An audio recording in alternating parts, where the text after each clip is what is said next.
राज ठाकरे आणि उद्धव ठाकरे यांच्या एकीकरणाला बडव्यांचा विरोध. ठाकरे गटाने दुसरं पाऊल पुढे टाकलं, पण मनसेच्या नेत्यांचा निगेटिव्ह सूर. महाराष्ट्राच्या राजकारणातील एक बहुचर्चित फॅन्टसी असलेल्या राज ठाकरे आणि उद्धव ठाकरे या दोन भावांनी एकत्र येण्याची सध्या जोरदार चर्चा सुरू आहे.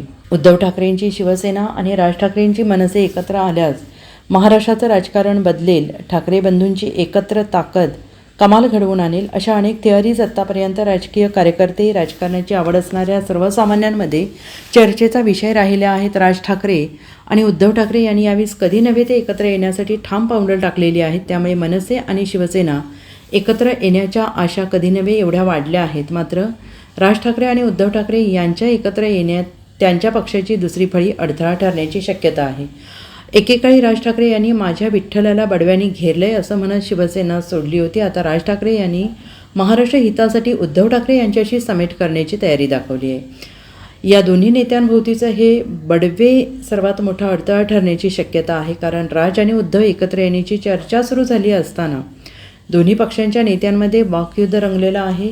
मनसेचे नेते संदीप देशपांडे यांनी उद्धव ठाकरे यांच्या अटीचा उल्लेख करताना त्यांनी भाजपला धोका दिला, आता पवारांना सुद्धा देतील असं सांगत मनसेने त्यांच्यावर विश्वास कसा ठेवायचा असा सवाल विचारला होता. तसेच उद्धव ठाकरे मुख्यमंत्री असताना मनसेच्या मशिदीच्या भोंग्यांविरोधातील आंदोलनावेळी पक्षाच्या कार्यकर्त्यांवर 17,000 गुन्हे दाखल झाल्याचं सांगत जुना वाद उकरून काढला आहे.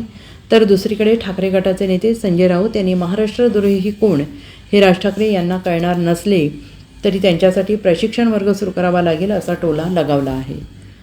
चर्चा अनेक वर्षांपासून त्यांचं भाषण असं चालू, मी जे ऐकलं ते की महाराष्ट्र द्वेष्टी लोकांना तुम्ही भेटू नका, बोलू नका असंही म्हणाले ना ते. आता जसं भारतीय जनता पक्ष हिंदुत्वाचं सर्टिफिकेट वाटत सुटली आहे की हा हिंदुत्ववादी, हा हिंदुत्ववादी नाही, हा हिंदुत्व द्वेष्टा, हा हिंदुत्व द्रोही. पहिली गोष्ट, भारतीय जनता पक्षाने असं सर्टिफिकेट वाटू नये ही आमची भूमिका आहे. त्याचप्रमाणे हा महाराष्ट्रप्रेमी, हा महाराष्ट्रद्रोही ह्याचं सर्टिफिकेट वाटण्याचा अधिकार शिवसेनेला नाही. असं आहे की बात निकलेगी तो बहुत दूर तक जाएगी. 17,000 केसेस भोंग्याच्या आंदोलनाच्या उद्धव ठाकरे मुख्यमंत्री असताना आमच्या महाराष्ट्र सैनिकांवर टाकली. ती चूक आता उद्धव ठाकरेंना वाटते का? आणि जर वाटत असेल तर महाराष्ट्र सैनिकांची माफी मागणार का? असे अनेक विषय आहेत. पण आता मुद्दा तो नाहीये. मुद्दा हा आहे की मराठी माणूस आणि महाराष्ट्रासाठी च्या विषयांवर. आज तामिळनाडूमध्ये बघा ना, डीएमके एआयडीएमके काय एकत्र निवडणूक लढवते का? वेगवेगळ्या निवडणूक लढवतात.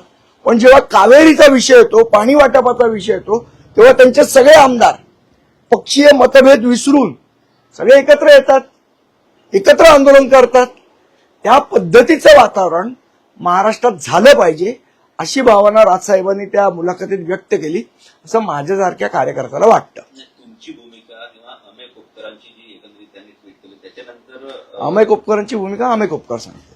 तुमच्या भूमिकेवर किशोरी पेठेकर माजी महापौर म्हणतात की मागची ओझी आता टाकून द्या, म्हणजे एकत्रित येण्यावर सर्वसमावेशक विचार व्हावा असा विचार होता. नाही, असं आहे, मागची ओझी टाकून द्या, पण पुढची जेव्हा तुम्ही गोष्ट करणार आहात तेव्हा मागच्या या गोष्टी आपल्या चुकल्या किंवा बरोबर होत्या किंवा ह्या काहीतरी त्याच्यावर चर्चा व्हायला पाहिजे. ठीक आहे, मागची ओझी टाकून देता. आज आम्ही आंदोलन करतोय हिंदी भाषेसाठी, त्यांनी जॉईन व्हावं, आम्हाला पाठिंबा द्यावा. पण एकंदर जर आपण बघतोय तुम्ही जसं म्हणताय की कुठे ना कुठे कालचं जे त्यांची मुलाखत आहे ती फार निवडणूक सेंट्रिक लोक करतायत का? कारण त्यांचं म्हणणं निवडणूक. हा, मला असं वाटतं की कालची त्यांची जी मुलाखत होती ती मी काय झालं ती सकाळी बातमी चालू झाली त्याच्यानंतर पूर्ण मुलाखतच मला बघायला नाही मिळाली. नंतर मी रात्री ती पूर्ण मुलाखत बघितली. मला असं वाटतं त्या पूर्ण मुलाखत ही खूप व्यापक दृष्टिकोनातून बघितली पाहिजे. उबाटा आणि मनसे युती एवढ्या संकुचित विचारांनी ती बघू नये असं मला प्रामाणिकपणे वाटतं. मराठी माणसाचं हित, महाराष्ट्राचं हित, त्याच्यामध्ये मग अनेक अनेक अनेक मुद्दे येतात. परप्रांतीयांचे येणारे लोंढे, इथे मराठी भाषा आम्ही शिकणार नाही असे अरेरावी करणारे लोक, महाराष्ट्रातले काही उद्योग बाहेर जात आहेत त्याचा प्रश्न, मराठी माणसाचे अनेक प्रश्न आहेत. या प्रश्नांवर महाराष्ट्राच्या हिताचे अनेक प्रश्न आहेत. आज जसं राजसाहेबांनी सांगितलं, आज गोदावरी सारखी महाराष्ट्रातल्या नद्या प्रदूषित, हाही महाराष्ट्राच्या हिताचाच विषय आहे ना. या सगळ्या विषयांवर पण आपण चर्चा केली पाहिजे. फक्त निवडणूक एके निवडणूक, तू ही जागा लढ, मी ही जागा लढतो, तुला मुख्यमंत्रीपद, मला उपमुख्यमंत्रीपद, एवढ्या मर्यादित स्वरूपाचा विचार राजसाहेबांनी कालच्या मुलाखतीत मांडला नव्हता, असं मला प्रामाणिकपणे वाटतं. एकंदरीत bureau report SBN Marathi, Mumbai.